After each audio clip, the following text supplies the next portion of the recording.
आप देख रहे हैं पब्लिक समाचार, पब्लिक के हक में। कॉन्फ्रेंस लेने की वजह यह है कि पार्लियामेंट के इलेक्शन होने के बाद से यहाँ मालेगांव ने मिसाली काम किया। 2 लाख वोट से एक साथ गिराए सेकुलर उम्मीदवार, और मालेगांव शहर हमेशा से सेकुलर रहा है। 2 लाख वोट जो गिरी है यहाँ पे, वो भी एक सेकुलरिज्म की मिसाल पूरे हिंदुस्तान में है कि मुसलमानों ने हिंदू मराठा महिला को वोट दिया। हमने 2 लाख वोट किसी मुसलमान को नहीं दिया, हिंदू मराठा को वोट दिया, महिला को वोट दिया। मगर इसका गलत इमेज मालेगांव का पूरे हिंदुस्तान में फैल रहा है। हर जगह मालेगांव को जहादी बोला जा रहा है। वोट जहाद मालेगांव की मिसाल से हो रही है। यहाँ लैंड जहाद हो रहा है, ये बोला जा रहा है मालेगांव में। यहाँ नोट जहाद हो रहा है, यहाँ पैसा आ रहा है। ये मालेगांव की बदनामी हो जा रही है और इसको मिसाल बना के मालेगांव को हर तरफ बदनाम किया जा रहा है। आज मालेगांव के अंदर चलते फिरते मालेगांव के लोगों को जहाँ दिखे तो उनको जहादी बोला जा रहा है, मगर कोई आवाज़ इसके बारे में उठा नहीं रहा है, कोई इसके बारे में बोलने तैयार नहीं। आज बीजेपी का बड़ा लीडर जिसको Z+ सिक्योरिटी है, किरीट सोमैया, वो आए दिन मालेगांव के अंदर आ रहा है। आज कभी जन्म दाखिले के ऊपर ऑब्जेक्शन ले रहे हैं कि यहाँ पे रोहिंग्या मुसलमान है, यहाँ बांग्लादेशी है। आज वो तहसील ऑफिस में बैठ के, कारपोरेशन में बैठ के जन्म दाखिले की जांच किया, उसके अंदर उसको क्या मिला क्या नहीं मिला वो बात 2 नंबर की। मगर आज जन्म दाखिला मिलना बंद हो गया। आज जन्म दाखिला मिलना बंद हो गया। लैंड जहाज के नाम पे मालेगांव को बदनाम कर रहे, खरीदी बंद हो गई छोटे प्लाटों की। तो ये आगे धीरे धीरे ये सब बढ़ने वाला है और ये जो बात है ये यहाँ तक नहीं रुकने वाली है। जब तक इसके ऊपर कहीं रोक नहीं लगेंगी, ये बात का खुलासा नहीं होगा, ये बात आगे बढ़ने वाली है। ये आज ज़मीन तक आ रही है, जन्म दाखिले तक आ रही है, बैंक तक बात आ रही है, बैंक की इंक्वायरियाँ हो रही है। कल ये बात हमारी इबादत गांव तक भी आ सकती कि मस्जिद कितनी बनी है और कौन सी लीगल है और कौन सी इलीगल है और मदरसा की फंडिंग कहाँ से आती है। तो ये हाथ पे हाथ रख के बैठने का काम नहीं है। आज जो भी हमारे यहाँ जिम्मेदारान हैं शहर के, जिनको शहरियान ने बड़ी तादाद में वोट दिया, किसी की तरफ से इसके बारे में कोई बोला नहीं जा रहा है। आज जो है हमारे बोलने वाले हमारी समाजवादी पार्टी के लोग ही हमेशा तरह, ख़ास तौर से शान-ए-हिंद और मुस्तकिम डिग्निटी को इन्होंने पुलिस ने DYSP की तरफ से 2 साल का तड़ीपार का ऑर्डर हो गया। क्या वजह क्या है? तड़ीपार का ऑर्डर उसका पिछले साल भी था और 8-10 महीना पहले वो तड़ीपार कैंसिल हुआ, जिसको यहाँ के प्रांत ने इंक्वायरी करने के DYSP ने ऑर्डर दिया था। प्रांत में एप्लीकेशन किया, इंक्वायरी करने के बाद में वो पूरा तड़ीपार का ऑर्डर कैंसिल हुआ। उसके बाद में 8-10 महीने में मुस्तकिम डिग्निटी पे कोई केस नहीं हुआ। मुस्तकिम डिग्निटी पे कोई ऐसा क्रिमिनल केस नहीं हुआ। पिछले जो 16 केस थे, ये 8-10 महीने में वो 8 केस निर्दोष भी हो गया, नील भी हो गया केस उसके। उस पर जो केस जिसकी बिना पे उसको किए थे वो केस नील भी हो गए। कोर्ट ने उसको निर्दोष साबित भी कर दिया, ऑर्डर भी उसका हो गया। और अब बीच में कुछ नहीं होने के बाद में मुस्तकिम को अकेले को क्यों ऑर्डर दिया जा रहा है तड़ीपार का? मुस्तकिम डिग्निटी क्या अकेला मालेगांव में गुनहगार है? मालेगांव की पहचान तो क्रिमिनल से हो गई। दिन रात गोलियां चल रही है, दिन रात कटर मारा जा रहा है, वो ठीक है, कोई अलग बहस है। तो आज मुस्तकिम को जो करने की वजह यही है कि आवाज़ उठाने वाले जो लोग हैं, जो पुलिस से आंख में आंख मिला के बात करते, जो लीडरान से भी नहीं डरते, ऐसे लोगों को डरा के रखो। आज मुस्तकिम जो हाईएस्ट है बोलने में और कायदे में और लड़ने में, गैर नाइंसाफ़ी के ख़िलाफ़, गैर कानूनी हरकत के ख़िलाफ़, उसको आज तड़ीपार का ऑर्डर इसलिए दिया जा रहा है कि ये ख़त्म हो जाए। मुस्तकिम ख़त्म तो शहर का कोई भी नुमाइंदा, कोई भी लीडर आवाज़ उठाने के लिए डरेगा और 5 साल अगले पार्लियामेंट तक मालेगांव में ये जो बीजेपी है, RSS है, बजरंग दल है, ये नंगा नाच करते जाएंगे। आज उसकी सबसे बड़ी वजह आज ये देखते कि आज हमारे ऑफिस के पास, समाजवादी ऑफिस आगरा रोड के ऊपर जो है, वहाँ पे ये जहादी है, ये लैंड जहाद है, ये ओट जहाद आके चिल्ला के जाते और इनके ऊपर पुलिस क्यों नहीं केस करती? जिसका योगेश गौली हो गया, ये श्याम देवरे हो गया, हाँ, ये अमन परदेसी है, ये तो रेगुलर चिल्ला, चरणजीव सामंत हो गया, हाँ, ललित गोर्स हो गया, हाँ, ये अक्षय वाघ हो गया, ये 6 लोग जो है, जिनका वीडियो है, जिनकी आवाज़ है, जो कैमरे के सामने आके बोलते हैं कि ये जिहादी लोग की ऑफिस है, उनके ऊपर एक्शन क्यों नहीं होता? जबकि हम कानून के लिए लड़ने वाले लोग हैं, कानून की पासदारी के लिए लड़ने वाले लोग हैं, इंसाफ के लिए लड़ने वाले लोग हैं, जुल्म ज़्यादती के ख़िलाफ़ लड़ने वाला मुस्तकिम डिग्निटी है। आज उसके ऊपर क्यों ये इल्ज़ाम लगाया जा रहा है और उसको तड़ी पार किया जा रहा है, जबकि 8 महीने में कुछ भी नहीं हुआ। और आगे ये तड़ी पार की वजह ये रहती है कि आगे कभी कोई बड़ा इलेक्शन रहे या कोई बड़ा त्यौहार रहे। अभी यहाँ से कोई ना इलेक्शन है, ना कोई त्यौहार है और ना कोई ऐसी कोई माहौल है का। खाली मुस्तकीम को ख़त्म करके मालेगांव के अंदर लोगों को डराया जाए, बांग्लादेशियों की इंक्वायरी हो, रोहिंग्या की इंक्वायरी हो। जिस तरह जन्म दाखिला बंद हो गया, ऐसे यहाँ पे हर चीज़ ख़त्म होने वाली है। एक आम शहरी को नुकसान पहुँचेगा। कल ये राशन की इंक्वायरी करेंगे, राशन पे जब तक इंक्वायरी चले राशन बंद कर देंगे। क्या कर लेंगे तुम? हाँ, मस्जिद इल्लीगल है, मस्जिद की परमिशन है क्या? कॉमन सेंस रहती सब मस्जिद का, कुछ ना कुछ बात के निकाल के हो। जहाँ अच्छी पुरानी 500-500 मस्जिद पुरानी है उसको तोड़ा जा रहा है, यहाँ पे तो कोई ऐसी बात भी नहीं है। तो ये बात ख़त्म होने वाली नहीं, आगे तक चलने वाली है। शहर ने बेदार होना चाहिए, लीडरान ने बेदार होना चाहिए। हमने हमारी एमपी शोभाताई बच्चों को भी मीटिंग के अंदर बुलाया है। ये सब उनके रिलेटेड ही है। ये उनके 2 लाख वोट लेने के बाद से ये शहर में बात आई, तो उनकी तरफ से भी इसके ऊपर बोलना चाहिए। 8 जनवरी दोपहर 2 बजे गेस्ट हाउस के अंदर ये आप लोगों को भी दावत है और उसके अंदर हम मराठी मीडिया वालों को भी बुलाने वाले, इलेक्ट्रॉनिक और प्रिंट मीडिया को भी। पूरे वोट लिए वो भी अभी तक चुप है। इतने इल्जाम मतलब लग रहे हैं। कई 50 मरतबा शोभाताई का मालेगांव आना हुआ।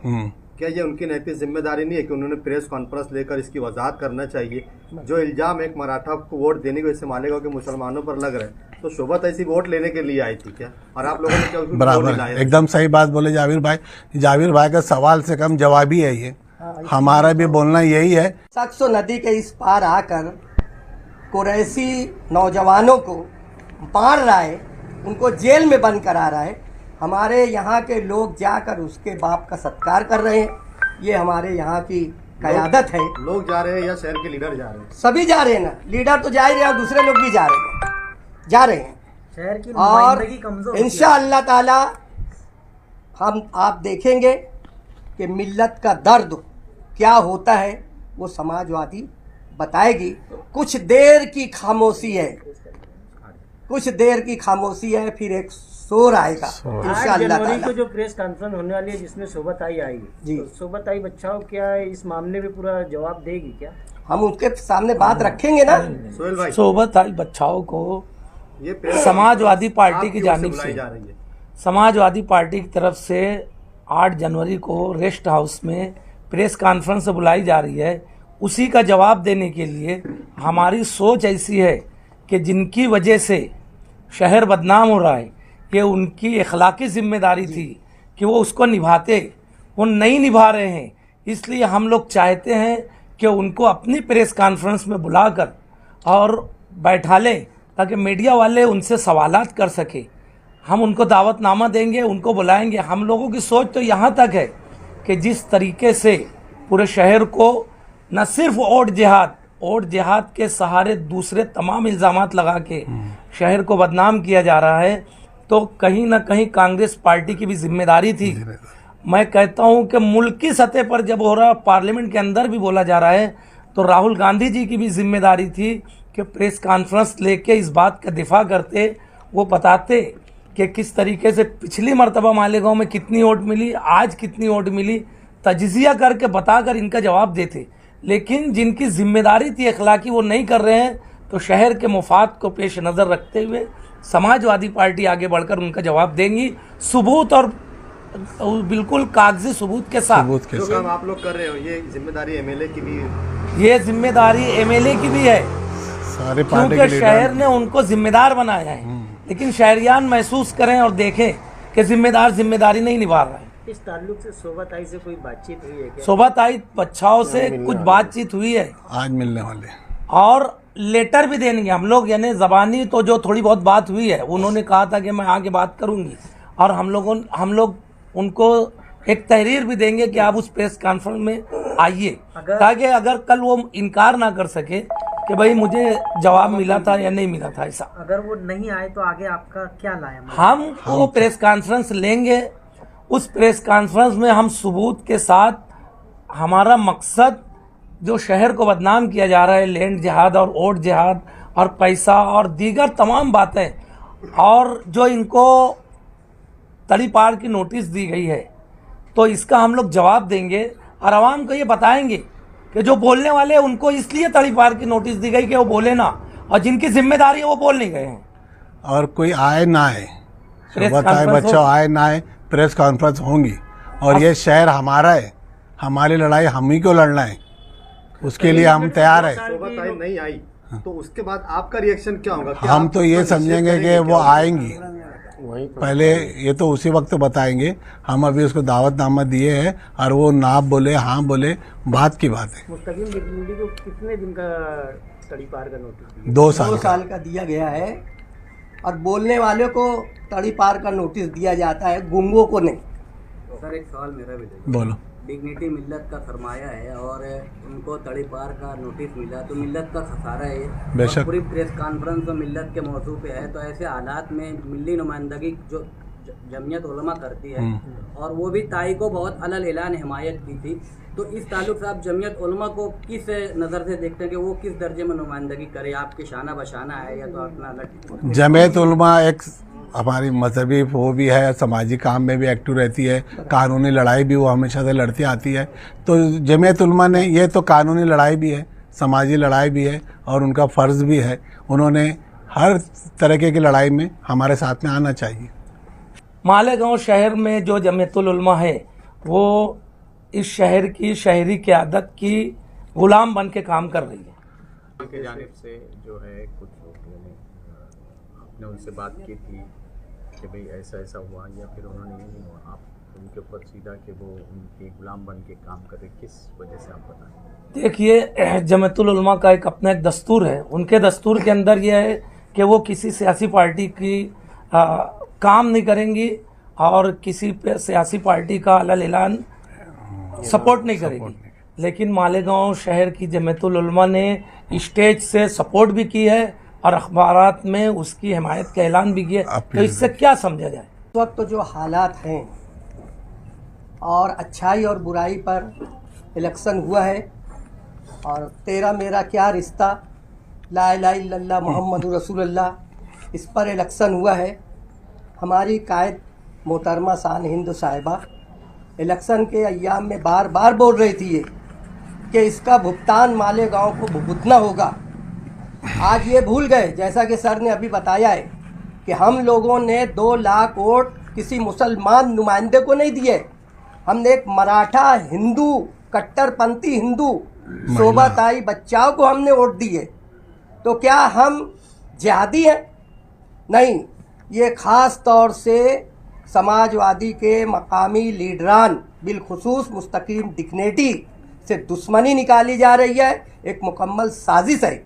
और हमने ये जो प्रोग्राम हम लोग लाए हैं कि हम शोभा ताई बच्चाओं को बुलाएंगे, तो आवाम देखे ना, अच्छाई और बुराई को परखे आवाम, किसको किसकी हमदर्दी है शहर से।